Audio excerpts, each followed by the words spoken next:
You win.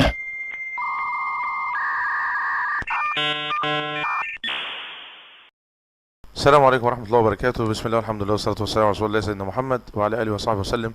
ثم أما بعد، إن شاء الله النهاردة الفيديو بتاعنا هيتكلم عن موقع، والموقع ده طبعا هيخص كل من هو يشتغل في مجال اليوتيوبرز، علشان خاطر بيبحث أكيد عن صور، عن فيديو، عن ملفات مثلا أو خلفيات موسيقى، عن ملفات افتتاحية، أو اللي هو فيديو افتتاحي للقناة، أو بعض الأدوات اللي ممكن يحتاجها، حتى تطبيقات الجوال. يعني بصراحة الموقع ده غني بكل ما هو تحتاجه كيوتيوبرز، ولكن برضو اكيد لازم يكون الموقع ده فيه نوع من التجارة، لانه طبعا في بعض الحاجات المتاحة مجانا، وفي بعض الحاجات اللي هي لازم تنزل، او حتى لو بعض الصور نزلت عندك بتلاقي فيها اسم الموقع.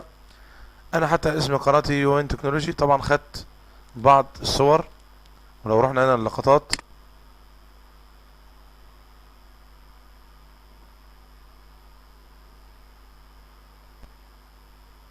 هلاقي هنا ده الموقع طبعا عندي لقطات الفيديو.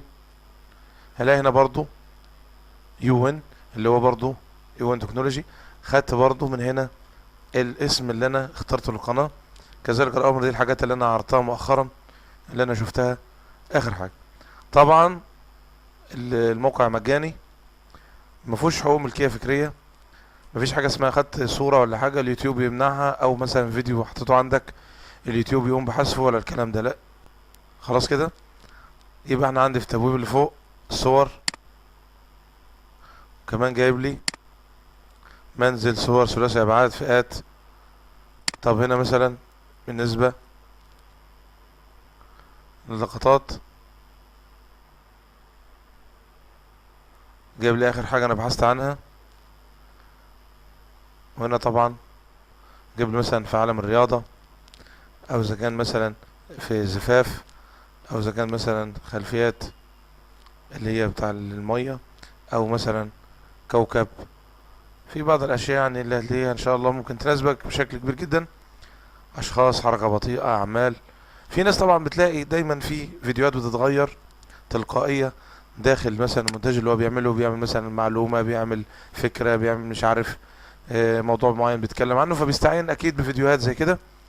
انت طبعا ممكن تعمل مونتاج على كمان اللي هي الصور اللي تاخدها، او لمسة منك بسيطة داخل البرنامج، تعديل مثلا زي مونتاج او حاجة، بتلاقي استفدت استفادة كبيرة جدا من الموقع.